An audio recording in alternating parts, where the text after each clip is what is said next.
वो राह हक में जो आजमाइशें उठाते हैं, जो सोबतें उठाते हैं, जिन आजमाइशों को पढ़ते हैं और फिर उसको सब्र से निकलते हैं उसमें से बगैर शिकायत और शिकवे के, तो उसकी वजह से उनको इकराम दिया जाता है, इनाम दिया जाता है। मजे की बात यह है, अहले दुनिया भी वो आजमाइशें उठाते हैं और अहले अल्लाह भी वही आजमाइशें उन पर भी आती हैं, मगर अहले दुनिया दुनिया की तरफ देखते हैं, वो हक की तरफ देखते हैं। वो अपनी आजमाइशों से दुनिया से खौफ खाते हैं और दुनिया से मदद चाहते हैं, तो ये गलत वे में होते हैं। क्यों कि ना तो खल्क इज्जत दे सकती है और ना ही खल्क मदद कर सकती है, ना ही वो जिस आफत में तू मुब्तला उसको दूर कर सकती है।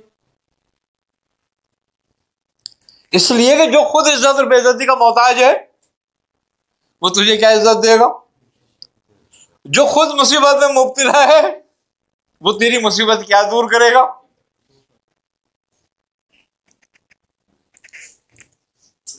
अगर तू आजमाइश में है तो ये तो जहालत की मुसीबत में पड़ा हुआ है।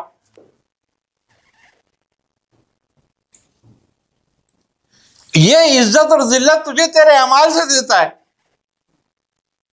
वो तुझे इज्जत और जिल्लत अपने फजल से देता है।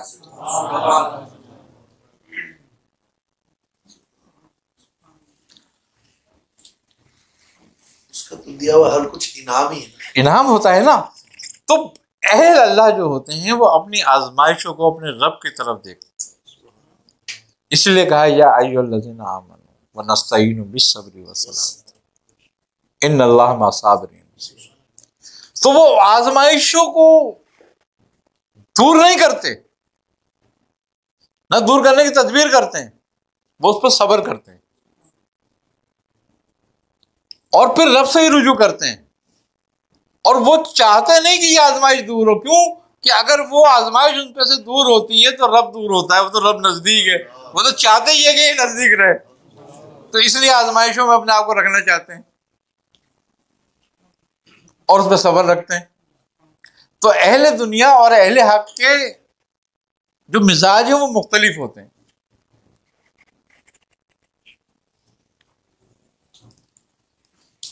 तो रब जिसके नजदीक होगा उसके ही तो मरातिब बढ़ेंगे और वही तो कुर्ब में होगा।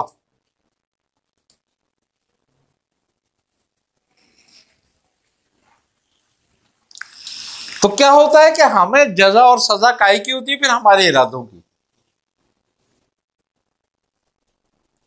एक जाहिल आदमी नमाज पढ़ता है 2 रकात नमाज नफिल, और एक आलिम पढ़ता है 2 रकात नमाज नफिल, दोनों में क्या फर्क होता है और सवाब कितना है दोनों का?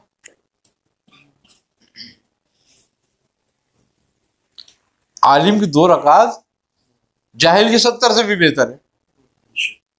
क्यों?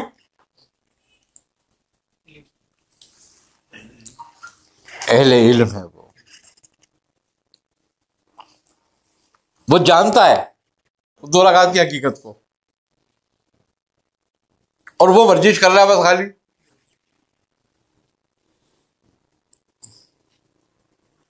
बात यह है कि तुम्हें सवाब जो है ना तुम्हारे जानने का है, तुम्हारे पूजने का नहीं।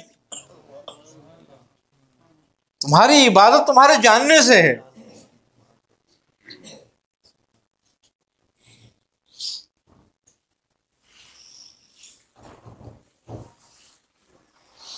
तो हुजूर अगर वो जाहिल यकीन में आमिल से ज्यादा बेहतर है, तो यकीन तो हासिल हो, मगर यकीन किस पे करेगा? इल्म ही नहीं है तो क्या यकीन यकीन करेगा। जैसे हुजूर गौसे आज़म ने फरमाया कि छिलका जो है वो इल्म है और मगज जो है वो अमल है। जिस तरह छिलके के बगैर मगज अधूरा है तो मगज के बगैर छिलका भी अधूरा है। बिल्कुल, ये अहले ज़वाहिर के लिए, अहले ज़वाहिर के लिए। क्यों कि अहले ज़वाहिर इल्म तो रखते हैं मगर अमल कम करते हैं।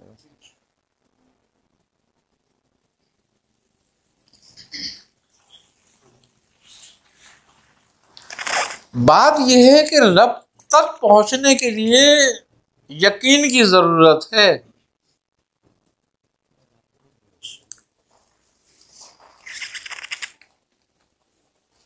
अब एक आलिम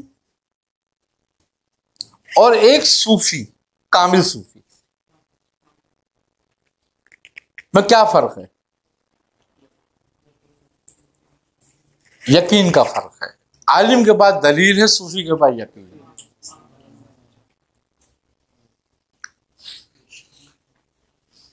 तो दलील उसको इसके यकीन से रोकती है, क्योंकि हर दलील पर एक दलील है लेकिन हर यकीन पर कोई यकीन नहीं।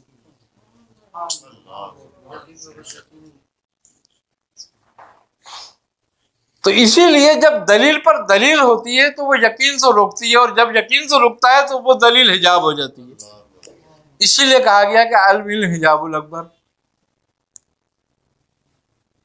कि जब यकीन पर दलील आ जाए और उस पर फिर हिजाब हो जाता है, और जब उसमें हिजाब हो जाता है तो फिर वही बात होती है कि औलिया हो तागूत हो।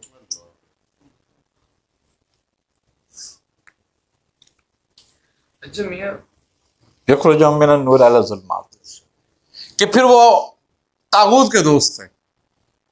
तागूत से मुराद खाली शैतान इब्लीस ही नहीं है। तागूत से मुराद अपनी ख्वाहिश है। तो दलील पे दलील अपनी ख्वाहिश से लाता है।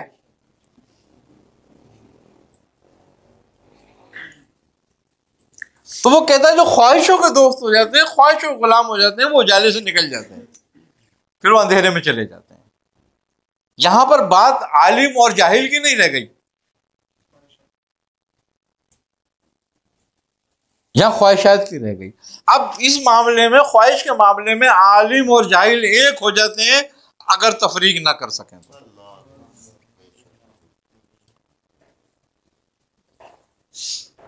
आज ये भी समझ आ गया ना कि अहले सुलूक रोजाना सुबह एक नई बला का इंतजार क्यों करते हैं। जैसा आपने बयान किया, वो रोजाना सुबह उठ के उसके तरफ से आने वाली नई बला का इंतजार करते हैं कि आई क्यों नहीं। ये बात आप समझ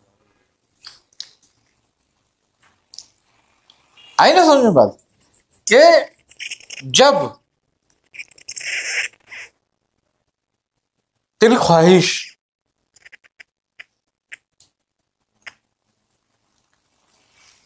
तुझे अंधेरे की तरफ ले जाए तो फिर तेरा इल्म किसी काम का नहीं रहा।